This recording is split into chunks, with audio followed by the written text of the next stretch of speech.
All right, guys, welcome to our first day back with virtual health and fitness. Whoop, whoop.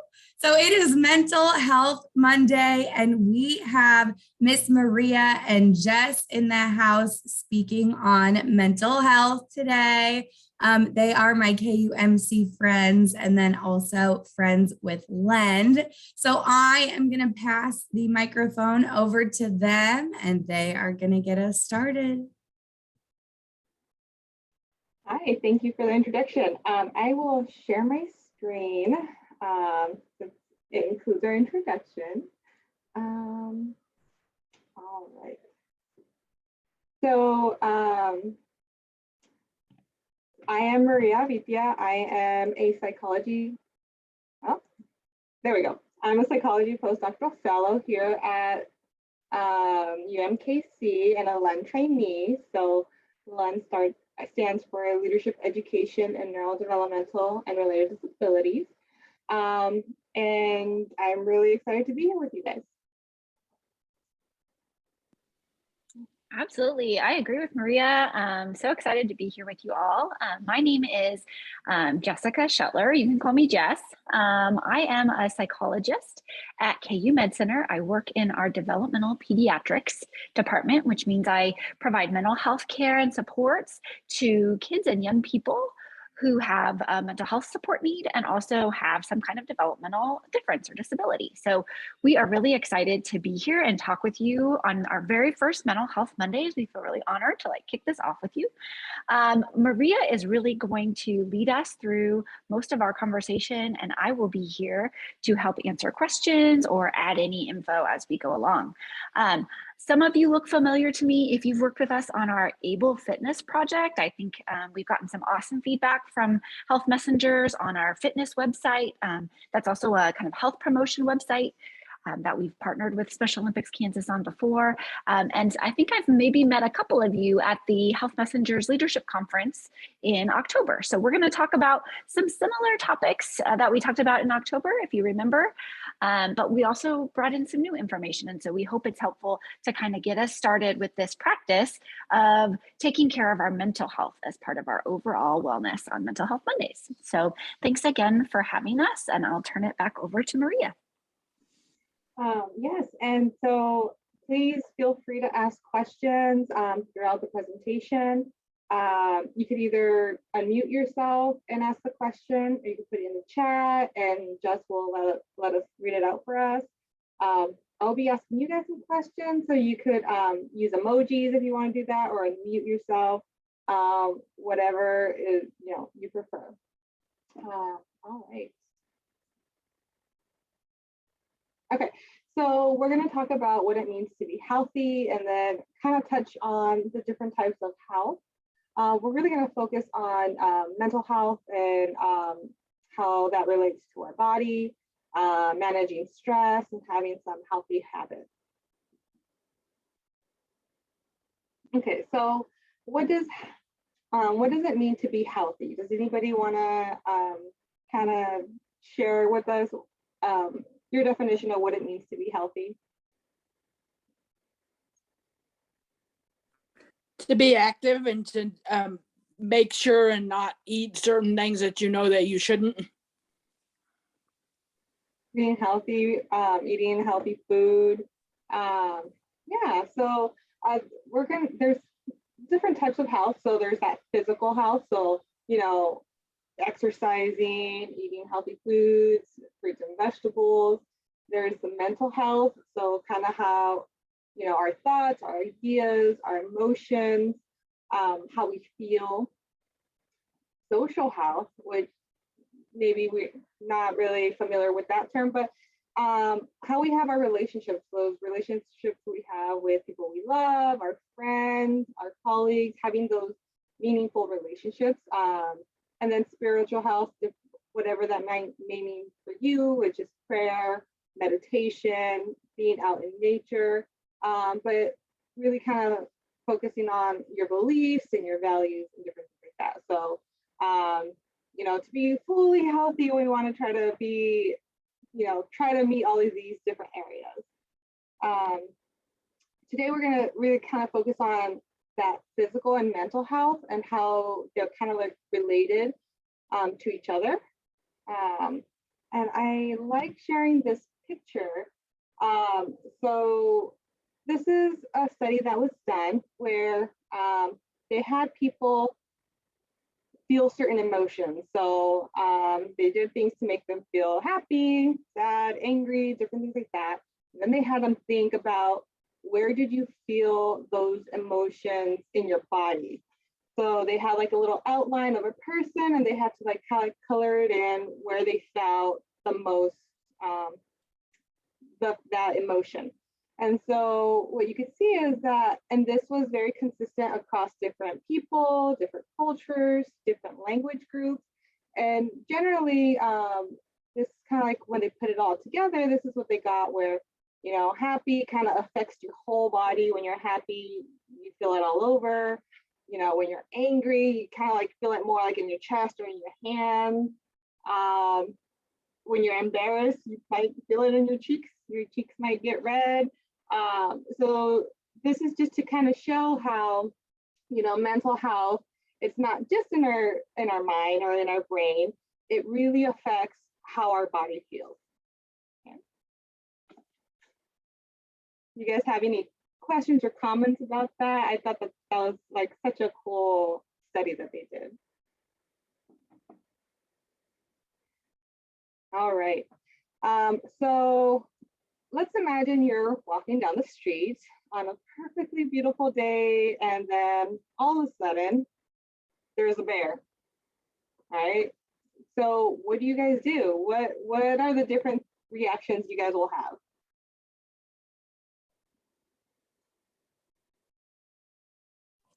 Fear, Fear? scared, Mhm. confused. What would you do? What would you actually do? I might freeze. Right, freeze. Anybody else? I might run away. Yeah, I think it depends for me, like how close I am. If I'm far enough to run away, but if I'm close, I might just want to like, don't see me, you don't see me. So I might freeze as well. So you might have heard the term like fight and flight or fight, flight, and freeze, which is a reaction that our body kind of has when there is danger or, you know, fear or stress. Our body wants to kind of protect us, so they'll do one of these different reactions. So what is stress? Does anybody want to share their idea of stress? And there's no right or wrong answer. We have a definition, but just anything you guys would like to share. I would say meeting a bear on the sidewalk would definitely be stressful. Can you guys think of other kinds of stress that maybe you come across in kind of day-to-day life? Hopefully most of us aren't meeting bears on the sidewalk on a regular basis. I have to say for stress, that would be like where I work at a fast food restaurant, and I'm stressed every day because like I don't get all my stuff done before I leave. So like I get stressed out. And so I feel like I'm going to get yelled at for not getting stuff done.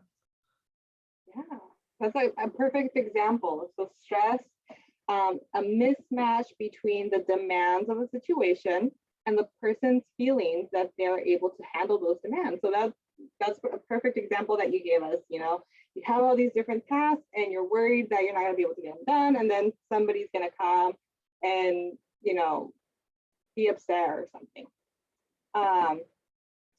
So when we have stress, whether it's a bear down the street or a manager that is looking over our shoulder or something, our brain has this reaction. So our brain kind of sends this signal to our organs to activate that fight or flight kind of response. So our lungs kind of are activated so that way they could take in more oxygen. Our heart rate starts pounding, or our heart starts pounding to kind of like move that blood all over your body. Your liver converts things into energy and different things to kind of like help you fight or run from that danger. And like you said, danger doesn't have to be a bear. It could just be everyday stressors that we see, that we experience in our life. So what are some of the sensations that your body feels when you're scared or anxious?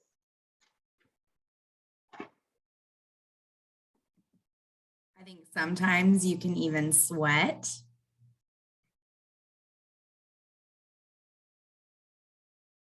I know for me, I have my heart pounds, and then my stomach starts hurting. Those are like the main things that I feel.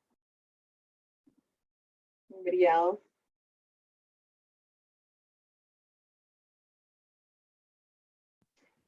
I get headaches with anxiety.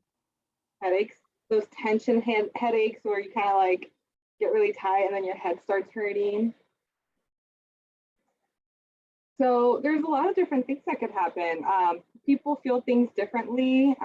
It could be different for different situations, but like those headaches, dizziness, your dry mouth, difficulty breathing, hard to kind of like catch your breath, those tense muscles that are kind of ready to either run or fight, sweaty palms, feeling like throwing up or having to go to the restroom, your feet kind of shaking. Does anybody ever, like when they're anxious, shake their feet or their leg? Constantly shaking. So there's lots of different things that our body does to kind of let us know also that there's something going on. All right. So what do you guys think could happen if we're constantly feeling these different feelings, like all the time? I think that's a good point, Maria, because I think it's important for us to remember that anxiety and stress is a normal thing that everybody feels and that actually can serve us a helpful purpose, right? So if you came across a bear on the sidewalk, it would be a very safe thing and a good idea for your body to react like that and make you run or try to get away, right? For our heart to beat faster and get more blood to our bodies, and maybe to get our body to move quickly, to get away from danger, right? Or to freeze and hide and go somewhere where we're not going to be noticed, right? But where it gets in the way is if we're feeling these ways a lot of the time, or it's getting in the way of us doing things that we want to do.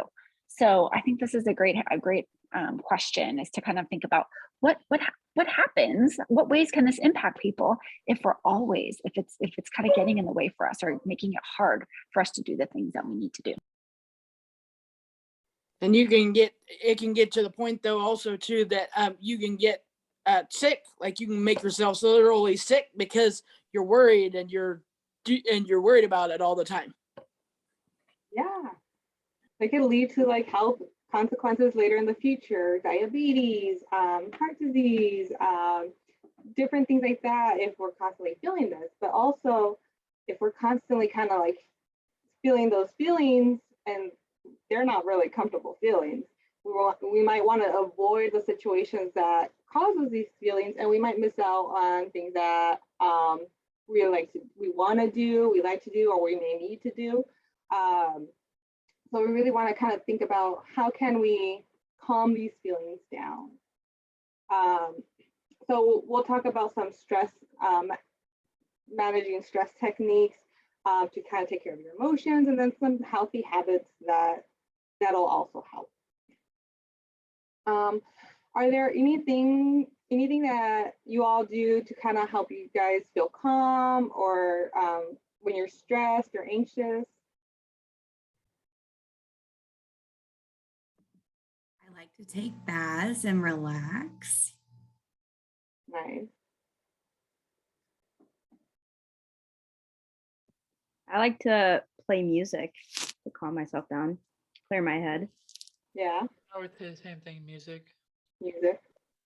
Stress balls are always nice, and music or books or TV or anything to calm yourself down. Yeah, those are all wonderful examples. So yeah, one of the things you want to know is kind of be able to be aware when you're stressed or anxious. So that way you know, like, oh, I need to do something. to calm myself down. Kind of noticing those different sensations in our bodies can be signs and clues that we might be need some of those downtimes. So one of the things that we kind of talk about is, practicing awareness or kind of relaxing your body. So this is something y'all could do, laying down and in a like comfortable position, and kind of like start with your feet, kind of think about your feet and the sensations there, and then kind of like move up your body slowly. And if you ever feel like maybe you feel like your hands are tight or your shoulders are tight, just kind of like relax into those areas and kind of just think like relaxing it until your whole body feels nice and calm and relaxed. This is also something really good to do if you can't fall asleep. Is just kind of close your eyes and just kind of like think of that and breathe, and it'll also help you fall asleep. Have you guys all heard of deep breathing? That's one of like the popular ones. Does anybody use it? Yeah. Yeah, so there's different types of deep breathing. This one is we kind of call it box breathing, and you start at you take a deep breath for 4 seconds. You hold it for 4 seconds, and then you breathe out for 4 seconds, and then you hold your breath for 4 seconds. And then to kind of keep it easy, you could do it 4 times to kind of like help relax that. So I'll kind of like count with my fingers, since I can't count and breathe at the same time. So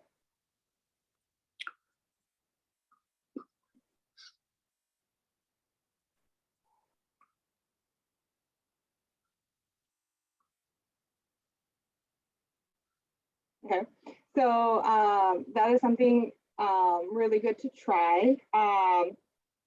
And so I was just going to say the square breathing is one of my favorite kind of breathing sort of tricks or tools that we like to use, because I think almost anywhere I go, I can find a square that I can trace around. So whether it's the window or the door frame or a table or a square on the sidewalk, there's squares all over in our environment. And so it can be really helpful to just practice those series of 4 going around those 4 sides. So thanks for taking us through that, Maria.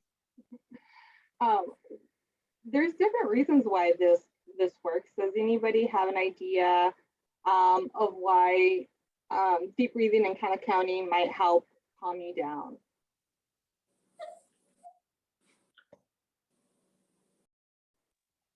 Because it's relaxing you and your body is getting its way of knowing that it's okay, that you don't have to be stressed over whatever you might be stressed over. Yeah, exactly. And so if you're counting, are you able to think about that thing that is kind of stressing you out? No, because you're focusing on the counting, you're focusing on breathing. Another thing is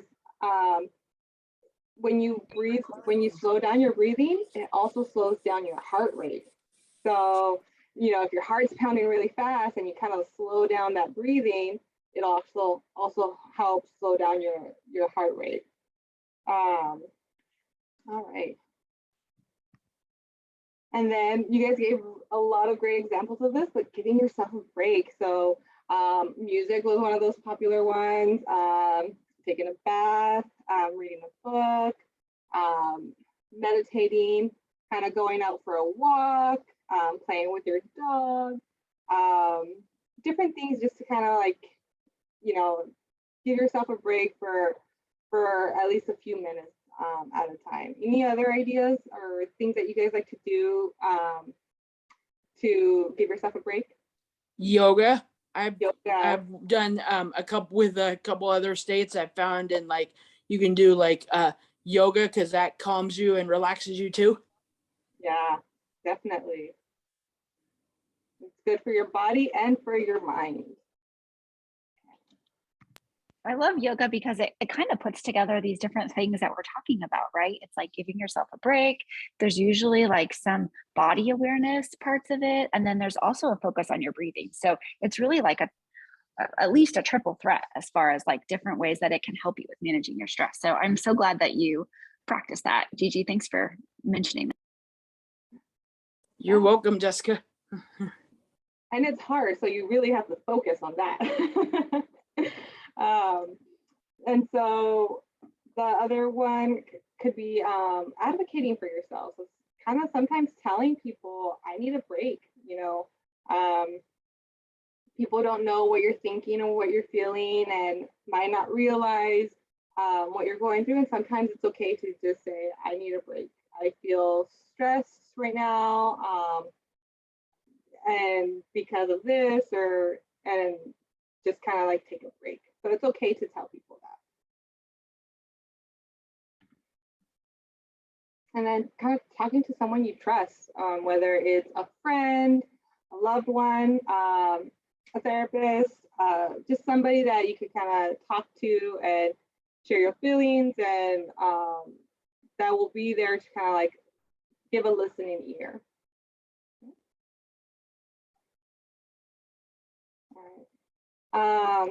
All right, so promoting healthy habits. So a habit is a regular tendency or practice, especially one that is hard to give up. So we tend to hear a lot of bad habits. What are some bad habits that you might think of? I have a bad habit of leaving the TV on when I sleep. I have a bad habit of when I get nervous, and I know it's not healthy, but I still do it, biting my nails if I get nervous. And I've told people before, I say, if I've gotten close enough to him, I said, look, if you ever see me twiddling my fingers or starting to mess with my hands, it's because I'm getting nervous. And like, if they're close enough to you, then hopefully they'll be able to say, okay, what are you nervous about? Why are you doing this? How come you're messing with your fingers and all that? Yeah. And it's really hard to give those things up because you're, one, it's kind of like helping you cope for different reasons, but it's just something that you're doing a lot. So what we want to do is promote healthy habits. So what are some healthy habits that you all have?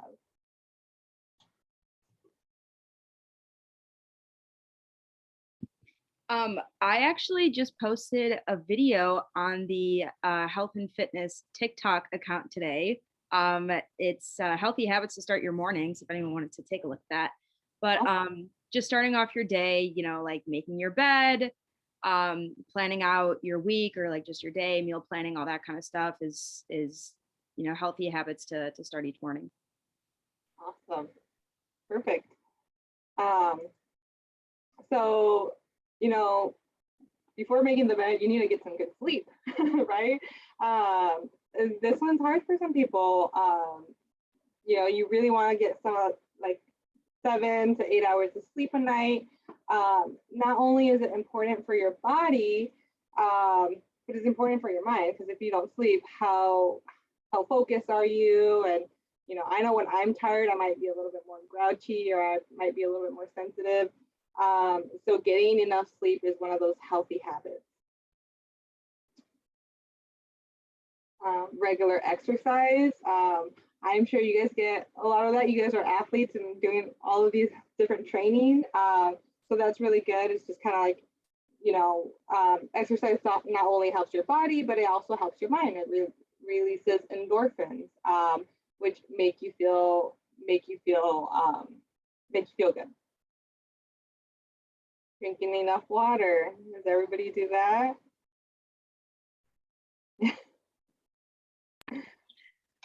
I think it's cool to think about these. These are probably habits that all of you as athletes know are good for your bodies, but I don't know if we always make the connection about how this can all be good for our minds and our body, our ability to kind of manage the way our feelings are coming up in our bodies. So drinking water actually helps like your blood flow, and it helps you in those stressful situations to help your brain kind of be able to focus a little bit more and kind of problem solve in some of those stressful situations. So these are things that are good for us lots of ways around. Creative hobbies. what are some of the hobbies you all have? Creative hobbies. Well, I grew up gaming, so I've been a gamer since I was 6 years old. So that's one of my hobbies. So and streaming. Lots of And I know creativity. she likes dancing So too. yeah, streaming is another one of my hobbies. So I stream. So That all takes like creative energy too, to kind of plan out what you're going to stream, what you're going to talk about, or then how you're going to try to tackle the next challenge in a game, right? Absolutely. Great examples. I think this one kind of goes a little bit with the kind of giving yourself coloring or drawing or reading books, or when I was younger, and I still do them to this day sometimes, I really like crossword puzzles, like or not crossword puzzles, word searches. I have a hard time understanding the crossword puzzles, but I can do really well. Like, you can set a word search book in front of me and I can have it done within a couple days. Yeah. I love a good word search too, Gigi. I'm right there with you. I love the coloring, kind of like drawing and reading, scrapbooking. Although now with technology, it's kind of like becoming digital. Time with nature, going out for a walk. Last week was a very nice week to be out in nature. So that could be a healthy habit. I like to count even time with your pets under that one too, because they're animals. They're a part of nature. Does anybody have pets that you enjoy spending time with, or anything like that?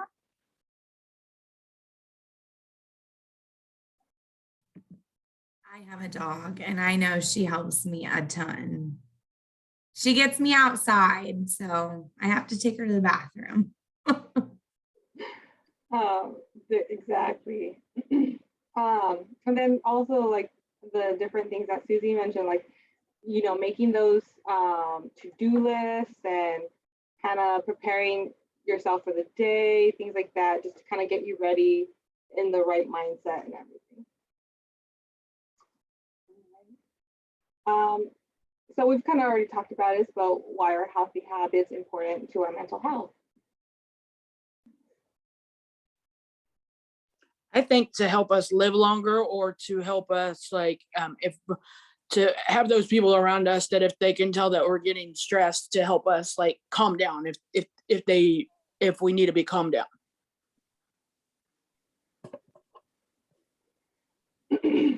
Yeah, so doing these different habits, and it helps our mind, it helps our body, it helps our relationships. So they provide us with regular positive experiences that help us manage stress. So if it's a habit, right, you're doing it often, it's hard to break. So it's something that gives us that positive experience on a consistent basis. Regular opportunities to feel good, and when our body feels good, so does our mood. Taking care of your mental health is as important as taking care of your physical health. As you can see, they're very intertwined. We can take care of our mental health by practicing healthy habits, building healthy relationships, and managing our stress. So is there a new strategy that you guys hadn't thought about that you might be implementing in the future or moving forward?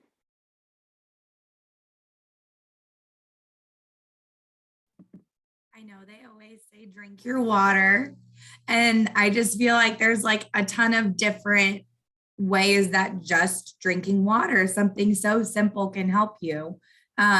So, I think the fact that it can even help your mental health is just another extra reason why you need to drink your water. But I didn't really think about it in that way, If you don't get sleep and you're not drinking enough water to be able to go to sleep effectively at night, you're probably not going to be a nice person the next day. And then also, if you're not a big fan of just plain water, like adding like like different like lemons or limes or berries or fruits into your water instead of, because in that way you don't feel like, oh, I'm just drinking water. That way, if you have the other stuff, then it's water with flavor. Yeah. And if there's fruits and berries, and there's some fruits and vegetables there. I really like what you're saying too, Gigi, about like personalizing it for yourself. So I think that's a great point. Like we're giving you big general suggestions, but any of these things are things that you can kind of personalize to yourself, or even just making tiny little adjustments, little shifts, one extra glass of water in the morning or one extra one before you go to bed at night, a little extra walk around the block, time, a quick phone call or text with a friend or someone that you care about. All of those little things add up together and can make a big difference in how we feel. And so, even if you're thinking just one small, tiny change and you want to share it with us, we would love to hear it because it's a step in that healthy direction.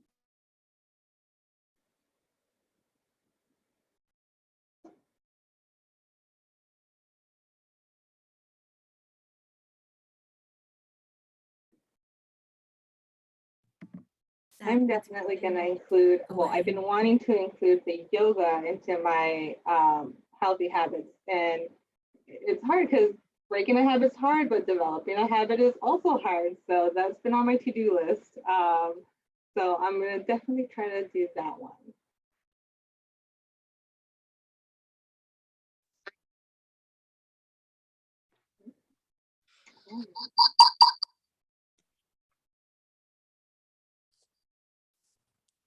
I have a cousin that that does actually that has her own Facebook page about like being healthy and stuff, and um I'm hoping to get her on here at some point to talk about what she does. She's a healthy she's an she's a healthy trainer, so like she talks about like being healthy and stuff, and so she's got her own Facebook page. Um, if you're interested, I can send you guys the Facebook thing if you guys are interested in seeing her page. In the chat. I think that would be great. Always like to see more resources and folks trying to get healthy messages out there. So social media is a huge tool and a huge way to reach people. So love to see people putting positive, healthy content out there. It's awesome. All right. So that's all we have for you today. Do you guys have any questions or comments that you want to share? I have a question for you guys. So a lot of the athletes are training right now for the Special Olympics in Florida. So maybe what some stuff, because I know training can be stressful. And I know they're working out a lot more than they usually would. They're practicing a lot more than they usually would. So maybe what are some things that they can do in their daily life right now to help them, maybe with the stressful time of training for that? I would say, listen to music. I mean, that's what I would do while training. Usually, I listen to music while training. I would say they can always and they could like try yoga, or they could try like Seth said, listening to music, reading a book, watching TV. Sometimes even if you don't want to do any of that stuff, just sit in your just lay in your bedroom and just think about what may happen the next day.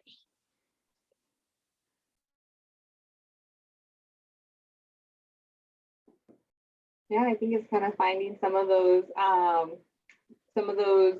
taking a break things that you could do. Because yeah, I'm assuming training is, takes up a lot of time. It's very physical, and so maybe taking a break and doing something mental or something creative that might not be physical. They're already working out, so maybe a walk, might be a lot, but maybe trying to do some of those other kind of relaxing activities.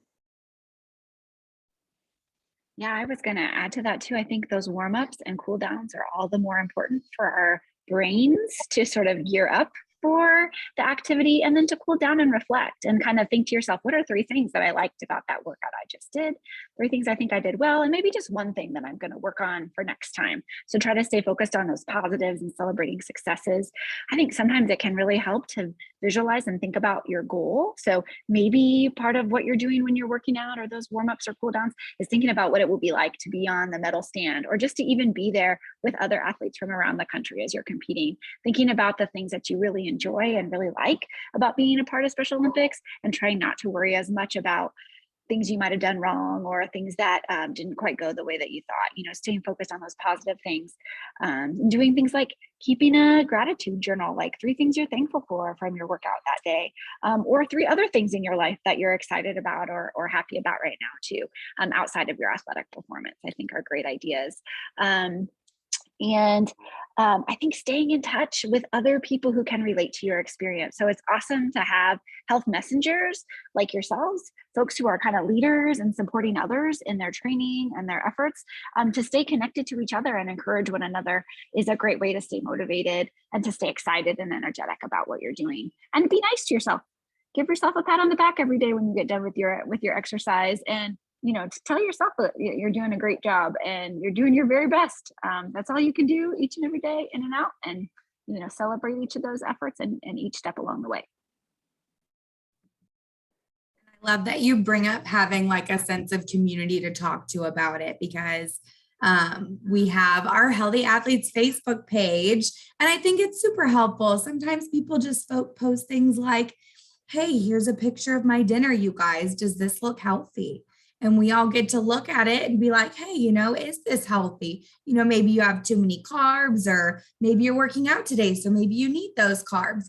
But it's great to, talk about that kind of stuff and be able to realize that you're not alone. Like sometimes you don't always know if it's healthy or not. So being able to talk to your peers and kind of go through all the things that you're going through at the same time, realizing that you're having issues that everybody else is having too. So I love that. Yeah, I would just add to that too, like thinking about it's okay to ask for help during a time where it feels more stressful too. So if you are feeling like you're feeling extra stressed or extra anxious about this more intense training time, it's a great idea to talk to your coach or talk to another athlete or another family member or friend that you trust, who can help you kind of problem solve and figure out if you need to speak up for something else that you need to help yourself stay motivated, or to help you feel more successful in your training, or to know that maybe I need to take a little break and need to do something else that takes care of myself too. And to know you're not alone. All athletes that are out there, and I think it's been really pointed out with even our last couple of rounds of Olympics and things, we've seen folks who compete at a super high level dealing with the same kind of stressors around performance and activity and training. And so it's okay to acknowledge that it's hard work, and we all need each other to help each other get through it. Yeah, and also getting the younger ones involved. I started when I was in middle school. Now I'm glad I started when I was in middle school, but when I was a little bit younger, I would have liked to know a little more about it. But like starting our little ones and saying, hey, instead of going for that soda pop, I'll give you the benefits of why the water is better for you. Or instead of going for that candy bar, why the veggies are better for you. But just helping them, because so that when they get older, then they're not obese and they're not, well, how come I'm having all this difficult now? And Jessica, yes, I can understand where you're coming from, because I saw that happen with Michaela Schiffer, and she's like, I don't understand I don't understand what's going on. I don't know why this happened to me, but when she skied.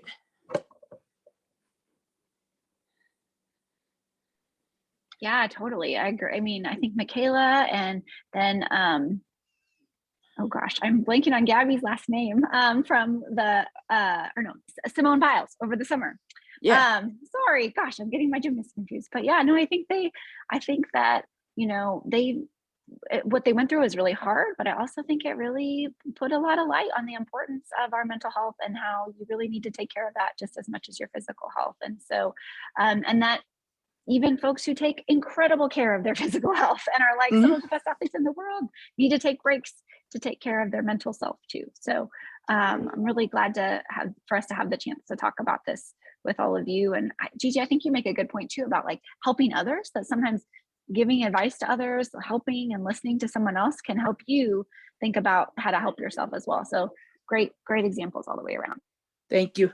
That's basically what I do with the charity that's up here called K's Way. I'm actually an ambassador for that charity actually, so I work with them. So I raise, so my job as ambassador is to raise money for them, also going to schools talking about mental health and about K's Way, and so that's basically what I do as an ambassador. So that's kind of my job. So I work alongside the charity board, and also I go to schools with um I go to schools with her sister to talk about mental health and talk about the charity and talk about K's Way. And so that's basically what I do. I work alongside her as well. And so that's basically what I do. So Beth, how do you see in your job, how do you see you talking about mental health with them? How do you see that help them? that they're not alone, that there is help. And basically that, that's my kind of my job when I go to schools. With her sister, we tell them, hey, you're not alone. If you need to talk or need help, please call this number. So we have a number that they can call to get help. So they can call the charity, or not the charity number, but they can call the phone number, and it will go to like one of our supporters or one of our like mental health supporters that can talk to them and help them what they're doing with. So we have people on call 24/7 during the day and during the night. And so like we have a 24/7 number open. If they're having like they're dealing with something like a mental health issue, they can call that number and it's open 24/7. So And Seth, you don't know if that phone call, you don't know 5 minutes before that if they were thinking of committing suicide or like killing themselves because nobody listens, because they think, well, nobody's out there listening to what I have to say. Why am I around? that's why I work with this this is why I do this charity, because it was started in honor of a girl that I went to friend that I was in high school with that committed suicide because of depression. And that's why I work alongside this charity, because I work for her. I work in honor of her. And so that's why this charity was started in honor of her. And that's why I do it. So again, my job is like helping kids that have suicide problems, or mental health or depression. And that's why I work alongside the charity board, and I go to schools to talk to kids about, mental health and how, there is help, and that, you can call, you can call our number. And so that's why me and her sister go to schools and talk about K's Way and mental health. So. Well, and I know Jessica was talking earlier about the conference. I know when I first got there at the conference, I was nervous. I was like, I don't know if anybody's gonna know me. I don't know if I was gonna do well. I had all these fears, and then I got into the room, and it's like, oh, these are all everybody that I already knew. And then once I got into it, it's like, oh, this is just a typical day. Okay, just reading off a sheet of paper and introducing speakers or whatever I might have been doing and visiting with friends. It's like, but when I first got there, it was like, wait a minute, I don't know if I'm going to know of anybody. That is such a great point. Like sometimes the way our brains are talking to us about something and the way our body's responding to the potential of something that's going to happen is scarier to us than the actual like facing of the fears or going into the situation. So I really appreciate you kind of pointing that out to us, right? That part of it is kind of facing our fears or our stress.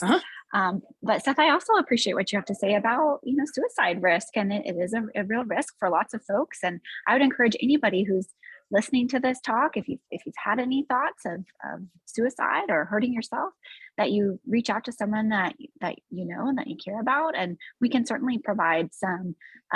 We're glad that places like Katie's Way exist, and there's also national helplines like 1-800-273-TALK that are there anytime, day or night too, for anybody in the country to be able to talk to someone who can help them through a difficult time. I also put case weight in the chat, and so if anyone's interested in that, check in case way out. It's a really good website. I actually, well, I work from home with them, and so I raise money from home, and so all the money that I raise goes to the foundation.